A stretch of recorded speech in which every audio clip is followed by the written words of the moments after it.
सिक्किम के सिंगतम जिले में लैंडस्लाइड हुआ है। ये लैंडस्लाइड उस समय उस जगह हुआ जहां एनएचपीसी के स्टेज 5 का पावर प्रोजेक्ट है। इसके मद्देनजर स्थानीय लोगों को अलर्ट जारी कर दिया गया। मंगलवार सुबह पूर्वी सिक्किम के सिंगतम में दीपू दारा के पास बलुटारे में NHPC Teesta stage 5 power house के पास भूस्खलन हुआ। इससे एनएचपीसी तिस्ता स्टेज 5 पावर प्रयोजनों को नुकसान पहुंचा है। भूस्खलन का भयानक मंजर स्थानीय निवासियों ने कैमरे में कैद कर लिया। वायरल वीडियो में बड़ी बड़ी चट्टानों और पेड़ गिरते हुए नजर आ रहे हैं। भूस्खलन में एक तरफ पानी बिजली को नुकसान पहुंचा है, साथ ही नदी पर दबाव बढ़ गया है।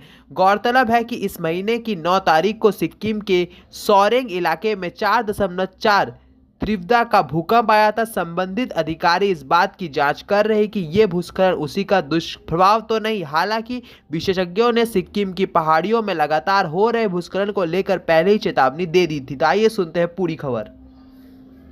তিস্তাতে প্রচুর পরিমাণে বাঁধ দিয়ে হাইড্রোইলেকট্রিক প্রজেক্ট তৈরি করা হয়েছে এবং সেই বাঁধে সারা বছর ধরে জল ধরে রাখা হচ্ছে।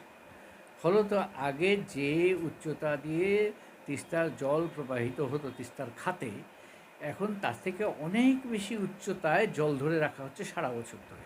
এবং এই সারা বছর ধরে পাহাড়ের দুই ধারে ক্যাপিলারি অ্যাকশনে শিলাস্তর জল ঢুকে নরম হয়ে থাকছে, আলগা হয়ে থাকছে।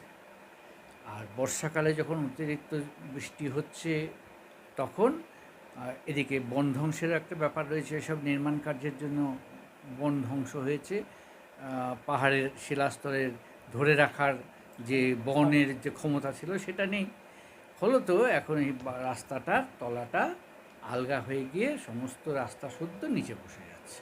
ফলে রাস্তার অস্তিত্ব